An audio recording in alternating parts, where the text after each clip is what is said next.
Rainbow Push Coalition and the Citizens Education Fund will host the 14th annual gathering of the Wall Street Economic Summit. We are coming together to demand equality, fair access to jobs and contracts. Many outstanding leaders are coming together, such as Spike Lee, John Hoffmeister, Bishop Paul Morton, Layla Hathaway, Don Thompson from McDonald's, representatives from General Motors, and representatives from the Department of Treasury. It's time to rebuild America. January 11th through the 14th at the Sheraton Hotel and Towers, 811 7th Avenue at 53rd Street in New York City. It's the 14th annual Wall Street Project Economic Summit. For more information and to register, call 212-425-7874, 212-425-7874, or visit the website rainbowpush.org. Brought to you by the Rainbow Push Coalition and the Citizens Education Fund. Don't miss it. The Rainbow Push Wall Street Project hosting the meeting that begins next week with a focus on rebuilding America. Founder and president of Rainbow Push, the Reverend Jesse Jackson, is here at the Exchange this morning. Good morning, sir. Thanks very much. Good morning to you again, sir. Why don't you briefly tell us what this is, what you're doing here? Well, for those who have been locked out, access to capital, industry, technology, and deal flow is the real deal. And you listen to all of the talk in Washington about making adjustments. The four terms you will not hear: poverty, economic justice, racial justice, and reconstruction. We must focus on that. And so even our government with the big IPO and the bailout of GM, for example, they almost left black, brown, and women out of that deal. The number one market for Buick now is China.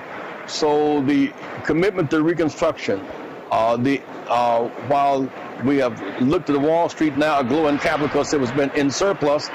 59 million have no health insurance, and insurance company fees are rising. 49 million are in poverty. They work and can't pay rent or can't pay the house note.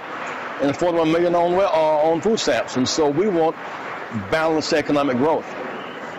And what specifically do you think can be done to change it? I mean, we've got the health care bill now, which supposedly is going to take care of the unemployment, the uninsured problem that you just referred to. But it's not. It's not. The fact is the uninsured are on the increase, and fees on the increase because there was no public option applied to insurance companies, for example. Bailing out the banks was not a bad deal because of lack of oversight, lack of regulation, and greed that drove us to the hole. We bailed them out, but not linked to lending, not linked to reinvestment. So you look at, say, Detroit, for example, 90,000 homes abandoned in foreclosure. 90,000. Now, if there were a plan, for example, if HUD played this role and Secretary of Labor played that role, and there was a plan to begin to tear down boards and put up window panes, begin to reconstruct those homes, you could put people back to work. There is no plan right now of economic reconstruction. Has President Obama then, are you disappointed that he didn't put those things in the health care legislation, in the economic stimulus package? Well, that was the big fight, and the trade-off was get some kind of health bill without the public option. The result already in is that the number one insured is rising and the fees are rising. You can buy medicine, say, in Windsor, Canada for $2, and over in Detroit it's $20. And so even that's left out of the deal. It didn't bother me that banks got bailed out in spite of their greed and lack of oversight, but not linked to lending. So foreclosures are outdistancing modifications. And so you look at a place like Chicago, for example, where Lisa Madigan filed a lawsuit, the Attorney General, and found that these banks targeted, student clustered, and foreclosed on black and brown homeowners and ripped off whole communities. They paid no price for it, and for the victims, there is no plan for healing or reconstruction. Do you feel discouraged or out of touch given the mood or the results of elections in the country recently? I mean, we live in a majority rule country, and a majority of the voters have spoken quite loudly in the last election to move away from certain things, more toward less government spending, fewer programs to help the underprivileged, etc. People call them some of their own contradictions because these same people do want pre-existing health condition. They do want better public education. You take, for example, Chicago and the transportation. It's $5 an hour for parking meters. They could have dealt with Wall Street. Well, we got $1.5 billion. Now the parking meters are worth like $12 billion. It's a bad deal. In every city we know they're laying off bus drivers, raising fares and cutting services. If you're on welfare, it's illegal to own a car. So you can't go welfare to work without a car. You can't go welfare to work without public transportation. And parking means $5 for an hour. So the poor have been locked into arrangements that is an unhealthy arrangement. So we need a comprehensive urban reconstruction policy, which is not just a gift, it is an investment for reconstruction and therefore growth. But we are in a political environment, I think you will agree, where that kind of thing is extremely unlikely to happen. Well, therein lies where the fight must take place, fighting to put America back to work. Last week at Rainbow Push in Chicago, we asked people who needed a job to bring their resumes. In 2 days, 2,000 showed up. We're mobilizing now for a big mass action on jobs and resumes. Put America back to work. The poor, the unemployed must not remain invisible. When I found a number of people who came had 3 degrees, 2 degrees. Right now, student loan debt is now distance credit card debt. The result is people coming out with a guaranteed debt without a guaranteed job. So it's moving to, I think, a rather combustible state. What about Rahm Emanuel? He's the guy? Well, he had several advantages. One is that he knew the mayor was going to resign before the mayor was not going to run before the mayor knew it, because the White House was on alert. He tapped into the Wall Street resources early on. He's running against Karen Mosdebron as a lead candidate, along with Gary Chico. She has won Chicago 3 times as Recorder of Deeds and as U.S. Senator 3 times. His Chicago's a kind of slither. So it should be an interesting race as the days go on. We just don't know. He has hearty support from Wall Street, from Chicago Democratic Party, and from the White House. In fact, given how he was sent away from that with this halo of glory. All right, sir, we have to end it here, but we thank you very much for your time. Well, thank you. Yeah. The conference is January 11th through 14th here in New York on Wall Street as we fight to open access to IPOs and to business. All right. All right, well, we'll look forward Reverend to that. Jesse Jackson. Pleasure to meet you, sir. Rainbow Push Wall Street Project and the Citizenship Education Fund will host its 14th annual gathering here in New York in just a few days. This year's theme, A More Perfect Union, Time to Rebuild America. The Reverend Jesse Jackson is the founder and president of the Rainbow Push Coalition. He joins us now to talk about the summit and much more. Reverend Jackson, thank you for coming in. So good to see you. Pleasure to see you. It's interesting that while Wall Street is awash with capital because it's been bailed out and got lots of money not linked to lending, not to reinvestment, with all of the banker bailout, home foreclosures are still on the rise. They're making money off of home foreclosures, not off of modifications. We did the big insurance deal, but without the public option, insurance fees continue to rise, and now we have $59 million without health insurance. Because there's no competition, which was the whole impetus behind in the first place, anyway. 49 million Americans are in poverty. I went to a homeless shelter in San Francisco about a month ago, and these were, you think of homeless shelter, you kind of derelicts. Mm-hmm. These were working people, children who worked every day and couldn't pay rent, for example. 41 million now are in 41 million are getting food stamps. And every city I visit, I noticed that they cut back on public transportation services, raising fares and laying off workers and laying off teachers. And so we see, while there's a sense of rebounding at the top, there's a sinking middle class, and the poverty base is expanding. Yeah, there does seem to be a disconnect between what we're seeing happening on Wall Street with the stock market numbers going up and up and up. In fact, that there's still so many people in our area especially who are unemployed, who are struggling, having a hard time. Well, the Wall Street has been bailed out. Now they're fighting for less regulation. Yeah. We've got in this crisis because of lack of congressional oversight. Lack of regulation allowed, and the removal of Glass-Steagall allowed them to just go and run right and rip through the economy. And so our concern in this Wall Street session this week, the 4 words that you kind of want to hear during the Washington, let's us all get together. You want to hear the word poverty, and it's rising. You want to hear economic justice, racial justice, and all reconstruction. I said reconstruction because all these boarded up buildings, if there were a commitment, if HUD became visible again, housing, urban development, and labor, you could begin to train unemployed people to take down boards and put up window panes, and begin to train glazers and brick masons and painters, begin to reconstruct, which puts people back to work who buy goods and services. Well, one of the seminars in the Wall Street Project later this week is going to have propose ideas, discussion, debate about how to move to an alternative understanding and action on federal, state, and local budgets. Most of the governments are actually cutting their budgets. So is the alternative to that increasing budgets? And if so, isn't that exactly what this last election showed that Americans don't want to have? Well, the debt ceiling keeps rising, but who is raising it? Now think about, I think, a calamity in December where the trade-off for 2 million working people getting unemployment compensation extended was to give almost $1 trillion over time to the richest Americans. And now that we have bankrupted the economy through giving away this massive amount of money, cutting the revenue flow to and the war in Iraq and Afghanistan, the banker bailout, then the result is... But there were some things in the tax cuts that benefited everyone. The 2% reduction in Social Security tax, for instance, that applied to everyone. That was some sweetness in it, but at the end of the day, when you give to bailing out the richest Americans, and I'm not against that per se, except it's not linked to lending and not to reinvestment. So if you are getting much richer, living in a surplus, and many more, we lost 40,000 manufacturing plants during the Bush administration, for example, and we're not recovering from that. That must be some, and right now, as the federal government cuts back on spending, they're going to pass on to the states unfunded mandates. Mm-hmm. And the states have to deal with it. They're fighting insolvency. They'll take it on to the cities, and then they'll take it on to the poor people in those cities. And so in reality, the working poor, and now the issue is if you just fire teachers, education will be better. If you just lay off the unions, we'll be better.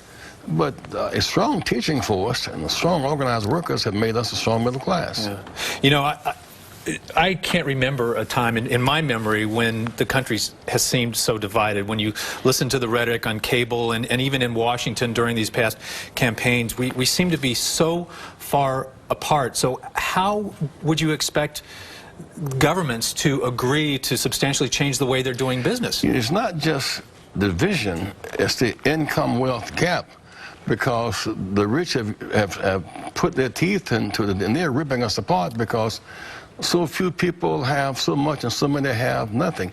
Right, but you know that during the election, when Mr. Obama was talking, there were some words, the catchphrases of redistribution of wealth came up, and that scared a lot of people to the polls, that they don't like that idea. It sounds too much like socialism. Well, how's that different from what building out the banks was redistribution of wealth. 32 million more customers to the insurance companies without the public option was redistribution. The extended Bush tax cuts to wealth Americans was redistributing wealth. And so it's like you can't have it both ways. But if the banks had failed, wouldn't that have affected all levels of society, and especially the lowest income, because there would be less money for... Well, one, they failed in part because of lack of congressional oversight, and they failed because of lack of regulation. They removed the Glass-Steagall Act. But the other part of it is, bailing them out was necessary, but should have been linked to lending and linked to reinvestment. And without that, they're just putting community banks out of businesses and making money off of foreclosures. So what happened in all these cities, you look at a kind of reverse redlining. Several suits show that these banks targeted black and brown people and stealing clustered homes and ripped people off by the billions. And yet for that, they have gotten rewards and no sense of economic justice. Yeah. And interestingly, though, you're talking about lending, and the banks should have been part of the agreement to refinance and rebolster the banks' bottom lines would have been to have opened up more lending to lower income. But in a way, that's kind of what got us in trouble. They made money off of the adjusted rate mortgages. These high-risk loans to people who couldn't afford these houses. But in many ways, they set people up because they targeted certain people for that way. That's what they call reverse redlining, and that should not have happened. Well, of course, now the other part of the Wall Street project is that there is such an inadequate distribution of access and opportunity. That's a big piece of it. So when they do the IPO with GM, and they do this huge IPO bailout, we had to fight to get blacks, browns, and women a slither of that. And so they bail out GM, quote unquote, but not reopen plants. No one market now for Buick is China.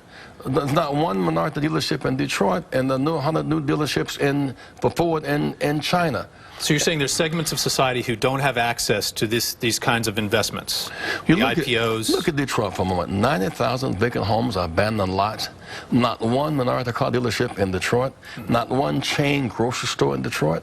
Not one chain retail store there. And I use that as a kind of But there are minorities with money who could be investing in these places. It's not that there are no minorities who can afford to invest in factories and stores and things. They're choosing not to go to those places. Well, not need the same thing other people need. They need access to lending and credit that's on some fair basis, and need to have access to the IPOs when these deals go down.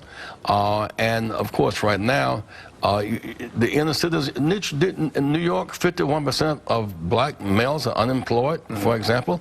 There's a disproportionate thing. That's why I said in terms of poverty and economic justice, which applies across the board, racial justice and Reconstruction must be part of the dialogue. When we speak of Afghanistan, a plan for reconstruction, Iraq, security, a reconstruction. For urban America, there is no plan for security and reconstruction, which is a way to put America back to work. Rather, if the homes have been foreclosed on, they're now vacated and abandoned.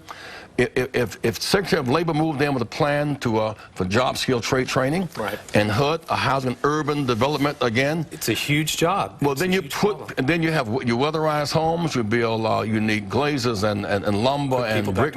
Put America back to work. And include everyone, not just certain segments. Seems to be no one watching that store. So January 11th through 14th here in the summit, and it's free by and large. And it's at the Sheraton New York Hotel and Towers. I want people to come to it and be a part of it. And it's going to be this kind of discussions. People are going to you have economists, people from all segments of society, be very. How to put America back to work and reconstruct. Excellent. Well, I hope you're successful. Thank you, sir. Can't wait to hear the ideas. Thank you, Reverend Jackson. Appreciate you coming. Thank you, sir. Appreciate it.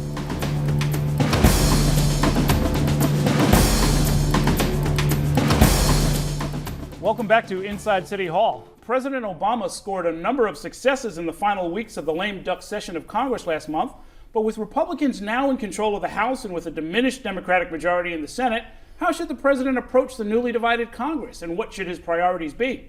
Here to discuss those questions, as well as an economic conference his organization will host later this month in our city, is the Reverend Jesse Jackson. Good to see you, sir. Happy New Year. Again, sir. And let's start with your conference, the Wall Street Project you've been doing for a number of years. It's going to kick off again next week. You know, it's interesting that there are 4 terms you will not hear right through here. The issue of poverty, and it's growing, and economic justice, racial justice, and Reconstruction. It's left out of the national debate, and it must be included. Tonight, there are 59 million Americans without health insurance. Those numbers have risen in the last year. Well, the fees for insurance companies have risen because there's no check on there and no competition. 49 million Americans in poverty tonight, many of whom work within homeless shelters because they can't pay rent. And 41 million of them tonight are on food stamps. And so we must address the growing issue of poverty and economic justice. We had this big tax deal last month where we gave the wealthiest Americans billions more in a tax cut. Now it's spending cut for those who are the most vulnerable people. We want people to come to the conference. If you're facing home foreclosure, bring your letter and leave it with us. If you are unemployed, come and bring your resume. We're going to build a major national jobs bank and put a face on poverty.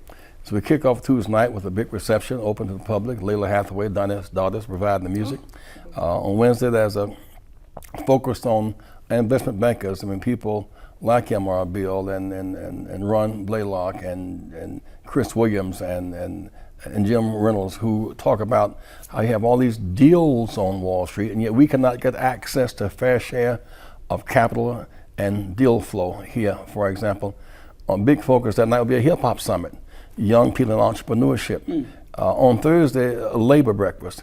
We're cutting back every city I visit. We're cutting teachers, police, firemen. Invariably what's happening, you're laying off transit workers, cutting services, and raising fares. So it's less, the working people are less able to get to work. If you're on welfare, it's illegal to own a car. You can't go welfare to work. Chicago, a parking meter is $5 an hour, and gas moving toward $5 a gallon. So there's a real crunch on the bottom of this economy. Put some focus on that. And then ministers led by Reverend Paul Morton and Reverend Hezekiah Walker and others are going to have a Reverend Al Sharpton on churches and home churches and foreclosure and home foreclosure. We've never known before churches in foreclosure and now homes in foreclosure and members who are unemployed. You mean the sanctuary itself? People, church ministers, when congregations being thrown out? People lose their jobs and then they can't pay their tithes. 10% of nothing is not very much. So they built many big churches during the economic bubble. They built life centers and other kind of supportive services. Remember, those churches are now in great trouble because the members have lost their jobs, and student loan debt is outdistancing credit card debt. You come out of college with a guaranteed debt without a guaranteed job. So the economic crunch at the bottom. I hear all the positive good news up top. Well, the bankers are ebullient because they got bailed out, but the victims of the banker behavior got left out. So we're going to have that kind of discussion, and then we have congressional members here on the Friday looking at what can they do to enforce laws and to have a fair distribution of resources, and then women's and wealth on that Friday. So it's a real 4-day conference of focusing on the economy in a real sense for those who are locked out. Wow. And so just to make sure everybody's clear on this, our viewers, it's free and open to the public? And it is. It's $100 for registration, but many of the workshops are free. You may call us at 212-425-7874, 212-425-7874. But I want people to register and get involved because if you lost your home, don't lose your hope. You still can fight back. You still can make it. We've never lost a battle that we fought, never won a battle unless we fought. I submit to you tonight that fighting for economic justice and racial justice and gender equality and a fair distribution of resources is possible, but you must engage in that struggle to make it happen. Correct me if I'm wrong. When the Wall Street Project first began, I thought it was primarily one of the many things that you mentioned, which was you trying to make a connection between Black and Latino professionals on Wall Street and some of the big investment houses That's a big piece of it. When they do the big GM, USA 60% owned GM and 20% owned by Canada and 20% owned by UAW, they do the big IPO deal, and Black and brown and women are almost less than 2% of the deal. That's a big piece of it. So we bail out GM, but guess what? The number one market for Buicks is China, while they close plants in Allen, Illinois, and in Michigan. And so we have to involve not just professionals who are deal makers, also the workers and those who are the victims of this kind of lopsided economic behavior.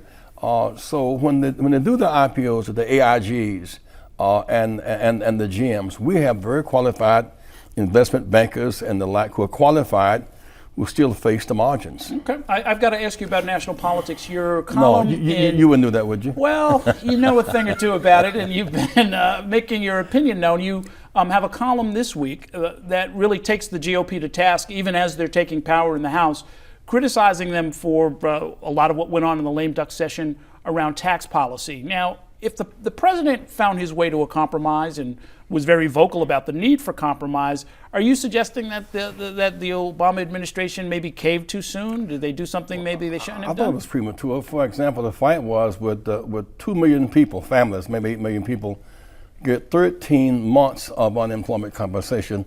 Would you give the wealthiest Americans a 2-year - 4-year deal on tax cuts? Well, then by them not having to pay their fair share of taxes, it helped to bankrupt the economy and drive up our debt.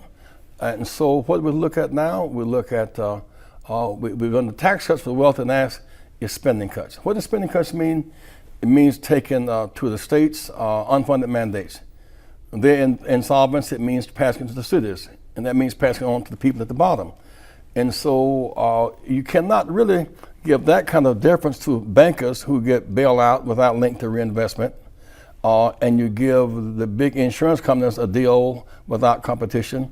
You give the big taxes to wealthy Americans, and fight 2 wars and have any money left for education, healthcare, and housing. So we are fighting for balanced economic growth in the sense of economic justice for all Americans. Okay, fair enough. Let me ask you, I can't let you go without a question today of all days about Chicago politics.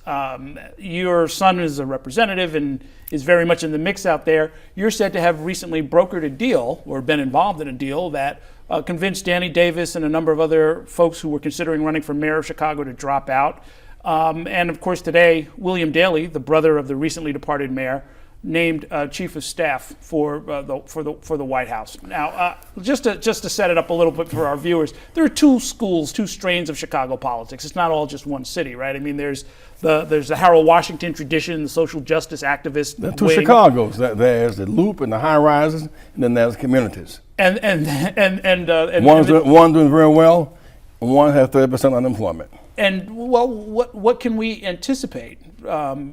which Chicago is now in control in the White House? What does William Daley's rise It's interesting that Rahm Emanuel had advance notice that the mayor was not going to run again because the White House was notified. Therefore, he knew. Therefore, he could begin to tie down his Wall Street connections when you could give unlimited amounts of money in the deal. He left the White House. He was exalted and projected as, so he was sent off by the White House, a de facto endorsement. Then those in Chicago, the machine cleared the way. A guy like Sheriff Dodd would have been a far more representative leader, but to clear the way for Rahm, that made a deal. And so now he represents that interest. On the other hand, Carol Mosher-Braun, for example, has run citywide and won 3 times. She was Recorder of Deeds, and she was a senator, and then the Senate, she won once, she lost once. And you cleared the way for her. Well, we tried to have the coalition of conscience, and Sponge, they keep calling it a black deal. She won 50 wards. Ron is only one in one congressional district.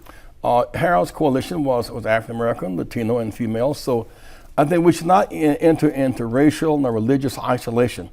Whoever has the best urban policy and makes the most sense ought to get the victory. When you look at $5 an hour for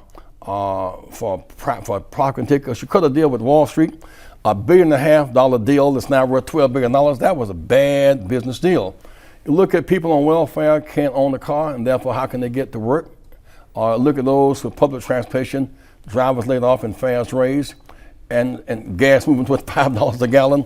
So Chicago may be our chance to discuss for the first time urban policy. There has been no real discussion of urban policy, a policy to bail out the banks and the insurance companies and Karzai in Afghanistan.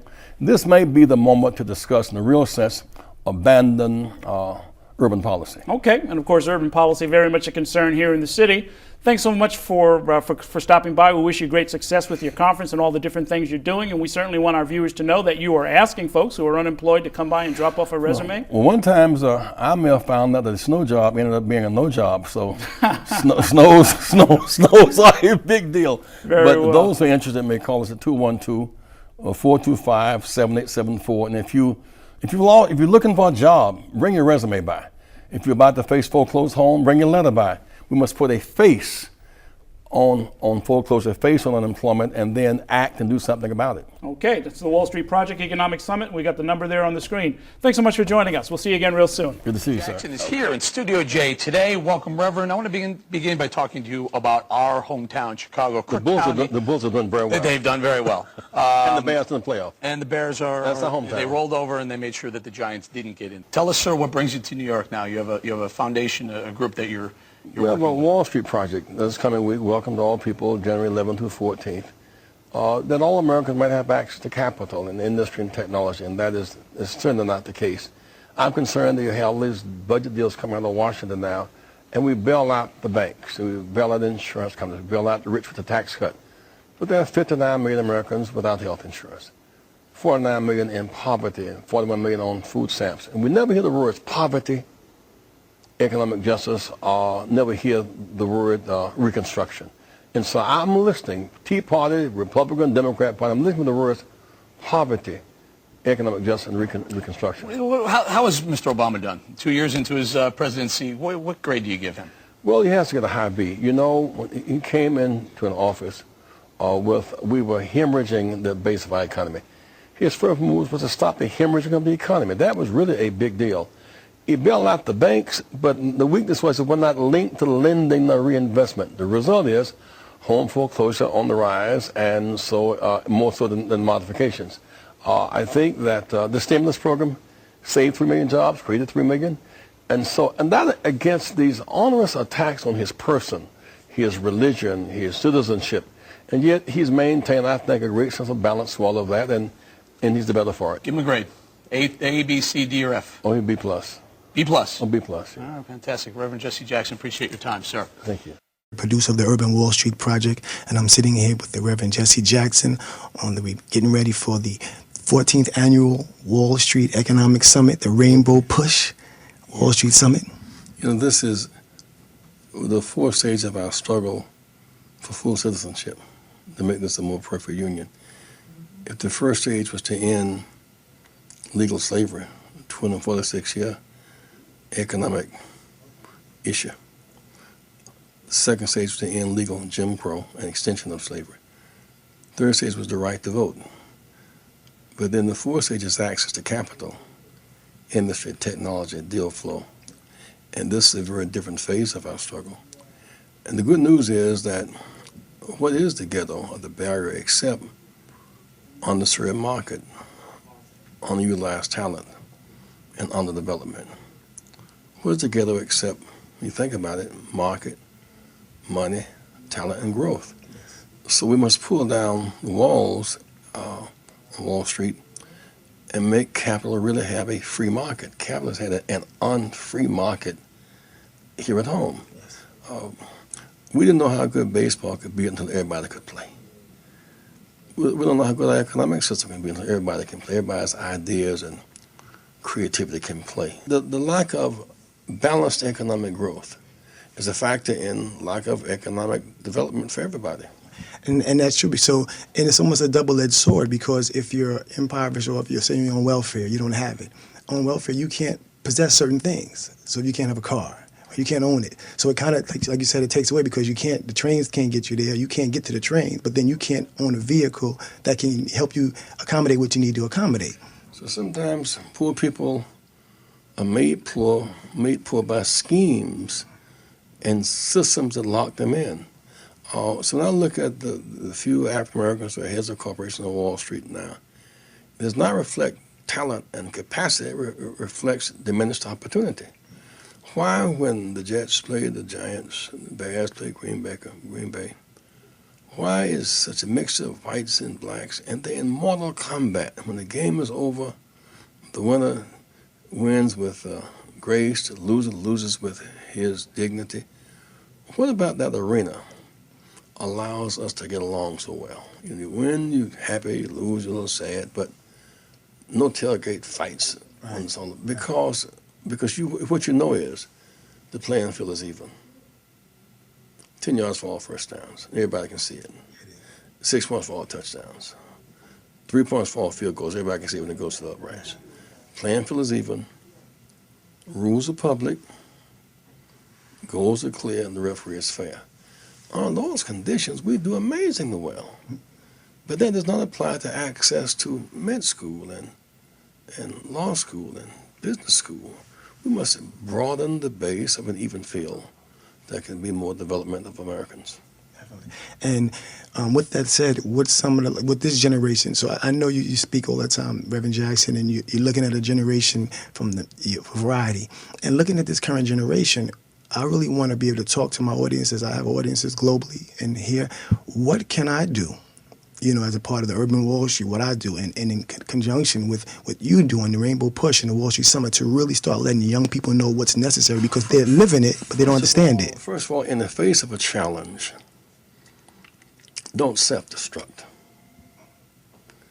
Don't self-destruct through drugs.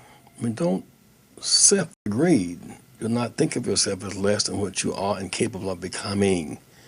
Don't self-degrade. And use your strength, therefore, to fight to realize your dreams. You will tend to have to fight for dreams, not inherit them. Well, Reverend, I appreciate your time. I definitely look forward to being a part of it and doing whatever I can do to, keep the movement alive, keep the movement strong, bring this next generation to where we need to be, so that all the efforts of our progenitors, see the fruits of their labors and their toils. I appreciate you. I love you, brother, and I'll see you next week. See you on Tuesday. Yes, sir. Thank you. Yes, sir.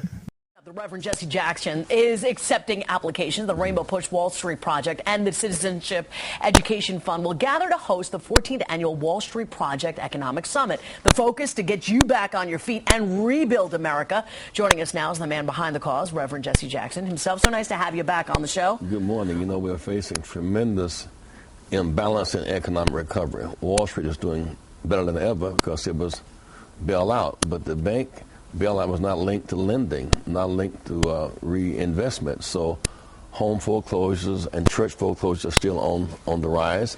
Unemployment at the base is still on the rise. And so we need to assess the economy and fight for a balanced economic growth. So is there such a thing as jobless recovery? That's like a eggless omelet.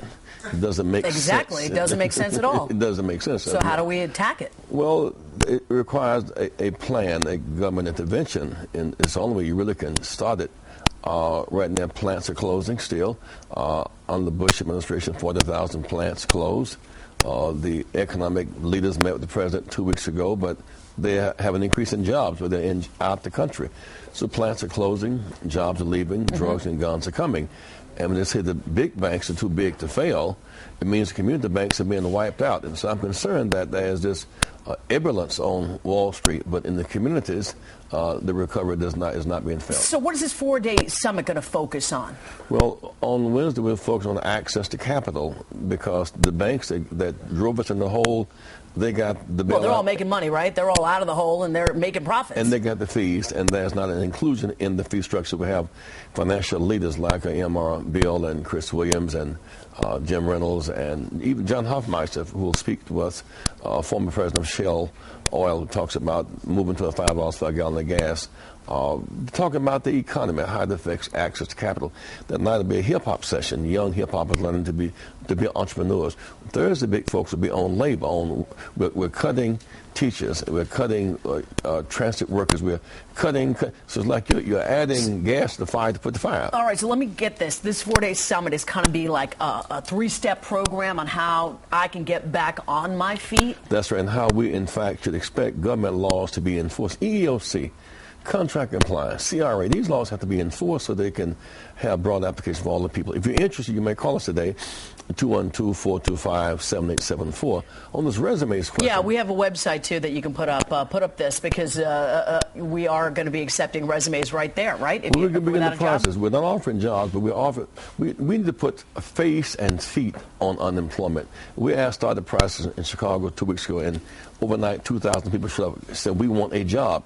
When you put face and feet on it, and so Congressman Jackson kicked off a process where this is resumesforamerica.gov, where people can send them to Washington. Let the Congress feel the impact of your wanting a job. Okay. Do you feel President Obama is doing a good job with the extension of unemployment benefits and so forth? Well, he had to do that, but it seems to me that given what's happening in Arizona, he's done it against such meanness. You're not an American. You were not born here. You're not a Christian, you're a Muslim. All this stuff now falls out in the broader public. So much of what he did do has been in some sense neutralized by a spirit of such awful meanness. What do you mean by that? And do you feel like that meanness is what led to the shooting of Congresswoman Giffords? I'm rather convinced the guy who shot this Jewish woman had Mein Kampf in his possession. Obviously had some Hitler notions about the world.